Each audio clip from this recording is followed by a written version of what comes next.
n'ayez pas peur. Je vais te briser tes os, je vais te boire ton sang. Tiens, mais ne serait-ce pas la dernière vidéo de l'année 2023, la fameuse vidéo qui va me servir à annoncer tous les changements de la chaîne en 2024? Oui, bienvenue. It is time.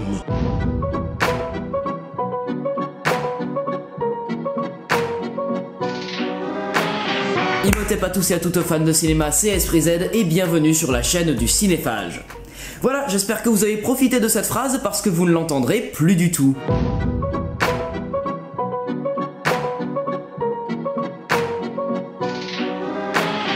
On arrive à la fin de 2023, une grosse année cinéma où, comme d'habitude, j'ai vu un bon nombre de films et de séries, et sans trop vous spoiler les top flops que je termine actuellement, on est sur une très bonne année cinéma, presque la majorité des films que j'ai vus cette année, je les ai aimés, pour une fois le top film sera plus compliqué à faire que le flop. On est passé par beaucoup de choses ces dernières années, des formats qui apparaissent et qui disparaissent, le nom de ma chaîne qui change, le setup vidéo et audio qui évolue, et malgré toutes les choses qui ont changé, il y a deux trucs qui sont restés intacts, mon visage imberbe et mon amour pour le cinéma. Bon, ça fait 5 ans que je suis sur YouTube et malheureusement j'ai l'impression depuis un an ou deux de faire du surplace et de plus trop savoir comment faire kiffer le cinéma aux gens. Parce que c'était ça mon but à la base avec Esprit Z, c'était de parler de cinéma, mais pas que des sorties cinéma. À mes débuts je faisais des réactions trailers parce que je voyais peu de gens le faire en France et beaucoup sur le YouTube ciné étranger. Alors je suis rentré dans ce format de vidéos courtes, rapides à tourner et à monter, quitte à finir en burn-out après avoir publié des vidéos tous les jours pendant plusieurs mois d'affilée, sans pause ni remise en question du concept. Je parlais de cinéma, oui, mais à quel prix vu que vous pouviez faire tout comme moi et regarder de votre côté les trailers des films qui vous intéressent sans passer par une vidéo de 7 minutes d'un gars qui se filme avec son caméscope dans sa chambre en crousse de 9 mètres carrés. Vous avez remarqué, depuis un an ou deux, je ne sors qu'une vidéo par mois, les sorties cinéma SVOD et DVD du mois, une manière comme une autre de publier des vidéos en parlant actualité sur le cinéma tout en vous conseillant des films. Je suis rentré dans cette routine d'une vidéo par mois, si bien que je ne fais que ça, j'avais la flemme de faire d'autres vidéos travaillées parce que faire une seule vidéo à la fin du mois me permettait de respirer, de me concentrer sur mon taf, de sortir avec mes potes, de faire des soirées, d'aller au cinéma bien plus souvent et aussi ça m'a permis de me garder beaucoup de temps libre à rien faire de mes journées. Une routine de glandeur.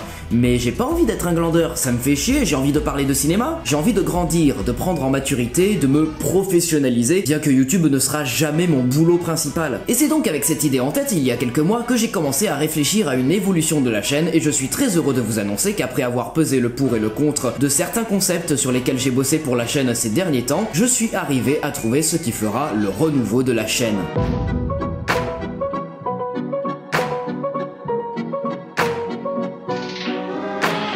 Qui dit renouveau dit forcément changement d'identité. Allez, prenons la page YouTube de la chaîne.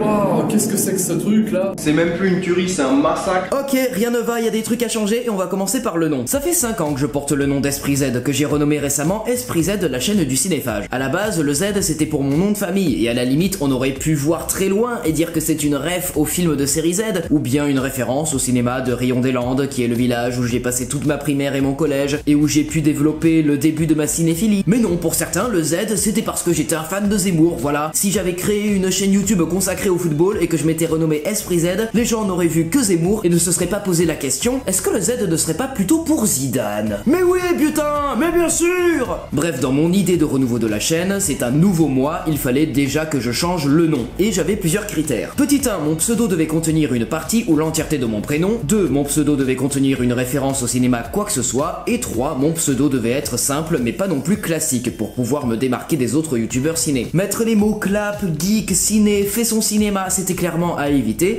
et donc après multiples réflexions, voici le nouveau nom de ma chaîne YouTube pour les prochaines années.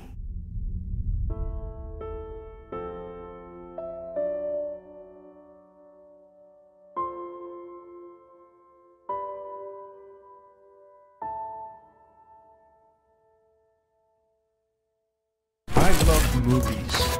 Gosh, I love movies. I love watching them and I love making them. Voilà, à partir de 2024, Esprit Z, la chaîne du cinéphage, n'est plus, je suis désormais Alexis ou Alexinéphile. En fait, j'aurais bien aimé Alexinéphage, mais pas sûr que les gens auraient saisi le rapport avec le cinéma. Faut dire qu'il y a même pas un an, je connaissais même pas le mot cinéphage, même si je me rapproche beaucoup plus de cette définition-là que le mot cinéphile. Mais bon, cinéphile, c'est un mot bien ancré dans la tête des gens, alors c'était plutôt simple, et c'est un peu mieux pour l'algorithme YouTube de faire un jeu de mots avec mon prénom et cinéphile. Et maintenant que j'ai mon nouveau nom, on peut changer la DA de la chaîne. Alors déjà, on remplace le nom de la chaîne, chaîne, voilà. Ensuite, la bannière YouTube avec le logo Stranger Things. Ça dit rien de la chaîne, et même l'écriture du logo est floue, ça va pas. Il faut mettre de la couleur et montrer qu'on parle cinéma ici. Et puis la police d'écriture, ça va pas non plus, je suis toujours fan de Stranger Things, mais il faut pas que je copie carrément la police d'écriture. Il faut que je m'en détache, il faut que je me forge ma propre identité. Bibidi bobidi bou, voilà, ça c'est plus coloré, avec un contraste entre le rouge foncé et jaune du nom de chaîne, avec l'arrière-plan qui est un dégradé de couleur bleue, les clapes de gauche et de droite qui sont symétriques, et des images évoquant plusieurs univers cinématographiques insérés dans les pellicules au-dessus et en dessous. Il reste la photo de profil, un truc simple, de bonne qualité, qui n'est pas une photo retouchée avec une appli ou avec une IA, et si possible en gardant la couleur bleue. Bibidi bobidi bou. Ah bah voilà, là c'est mieux, c'est plus compréhensible, et c'est plus accrocheur, hein. Ah, j'entends d'une oreille qu'on a oublié un truc, est-ce qu'il y aura une nouvelle intro de vidéo? Non, il n'y aura plus d'intro. Je sais que ça peut perturber, mais au moins on rentre direct dans le sujet, on perd pas 30 secondes pour rallonger la vidéo exprès, et surtout si c'est pour la passer, autant ne rien mettre, vous croyez pas?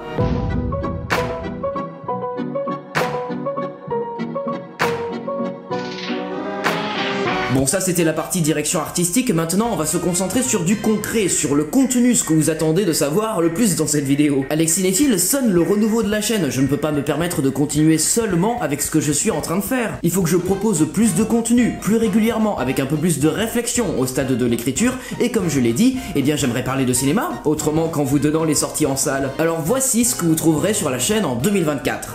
Les contenus qui restent. Les sorties cinéma SVOD et DVD du mois. J'apprécie le format, même si je ne fais que ça depuis presque 2 ans, mais je vais continuer, parce que j'adore vous conseiller des films, et la forme a un tout petit peu changé ces derniers mois, c'est vrai. Je ne parle plus de toutes les sorties, mais seulement de celles qui sont intéressantes et qui sortent du lot, avec toujours un peu d'humour. Les avant-premières. J'ai récemment acheté un nouveau téléphone, un iPhone 13, qui remplace l'iPhone 7 que j'avais depuis 6 ans, et grâce à cette évolution de qualité, eh bien je vais pouvoir vous proposer à nouveau des vidéos enregistrées quand l'équipe d'un film se rend sur Bordeaux et en discute avec nous au début ou à la fin de la séance. Dernièrement, vous avez eu Vermine, et dans les prochains jours, il y aura Iris et les hommes, et vous remarquerez que j'essaye de rendre les discussions un peu plus dynamiques, plutôt que de laisser la vidéo telle qu'elle, avec tous les moments de pause. C'était chiant, mais là j'essaye de supprimer les et les blancs. Les vlogs d'Alexis. J'ai beaucoup trop de retard, il faut que je m'y mette. J'ai le marathon Seigneur des Anneaux et l'avant-première de The Flash au Grand Rex, la visite du musée Grévin et du musée du Louvre, Zen au Zénith et mon dernier voyage à Lyon pour le festival Lumière. Ça va pas arriver avant longtemps, je préfère vous prévenir, mais je vais essayer de tout sortir avant 2025. Les top et flop films. Comme d'habitude, pour vous donner un avis sur les films de l'année, il y aura les meilleurs, il y aura les pires. Les 2 vidéos sortiront mi-janvier à peu près. Les pronostics et résultats des Oscars et des Césars. Comme l'année dernière aussi, on fera nos prédictions quand les nommés seront annoncés, et plus tard, on débriefera les prix de la cérémonie quand elle sera passée. Et cette année encore, on fera pas de gages suivant le nombre de fautes que je fais, on va juste compter pour s'amuser. La rétrospective de mon année 2023. Comme les années précédentes, la toute première vidéo de l'année sera une vidéo compilation de ce qui s'est déroulé en 2023 dans ma vie. Je vous rappelle le concept, tous les jours de l'année, je filme 1 seconde de ma journée, et au final, ça va être 1 an de ma vie en 365 secondes. Les French Audience Réactions. Si je le mets à la toute fin, c'est que je n'ai pas encore décidé de ce que j'allais en faire. J'ai des réactions audio pendant les projections de films que j'aimerais vous partager, mais je serai tellement occupé à faire d'autres vidéos que ça va tomber dans l'oubli. Bon, ça fait déjà beaucoup, est-ce qu'il y aurait un peu de nouveau sur la chaîne, hein? Un format de vidéo qui deviendra le plus présent de la chaîne YouTube. Les critiques. Wow, après tant d'années au sein du YouTube ciné français, l'heure est enfin venue. Ça y est, après 5 ans, je vais enfin me consacrer à des critiques de films. Let's go! Ce sera des critiques avec des parties sans spoil et une partie avec spoiler. Je ne peux pas promettre de faire des critiques sur tous les films que je vais voir dans l'année. Dans la semaine, je vais peut-être aller voir 3 films d'un coup. Avec le taf que j'ai à côté et le fait que la semaine d'après, j'en reverrai 3 autres. C'est impossible d'écrire, tourner et monter 3 critiques par semaine. Alors ce qui se passera, c'est que à la fin du mois, je ferai une vidéo rattrapage où je critiquerai très rapidement les films pour lesquels je n'aurais pas fait de vidéo. Pour plusieurs raisons, soit parce que je n'avais pas le temps, soit parce que je n'avais rien à en dire, ou en tout cas je n'arrivais pas à savoir quoi en penser, et le temps que je prenne du recul sur le film pour avoir un avis très clair. J'ai déjà vu 5 films de plus que j'aimerais critiquer, donc voilà, certains films passeront à la trappe, mais vous connaîtrez au moins mon avis sur les films dès la fin du mois. Mais attention, il n'y a pas que sur YouTube que vous pourrez profiter de mes avis et de mon expertise dans le cinéma.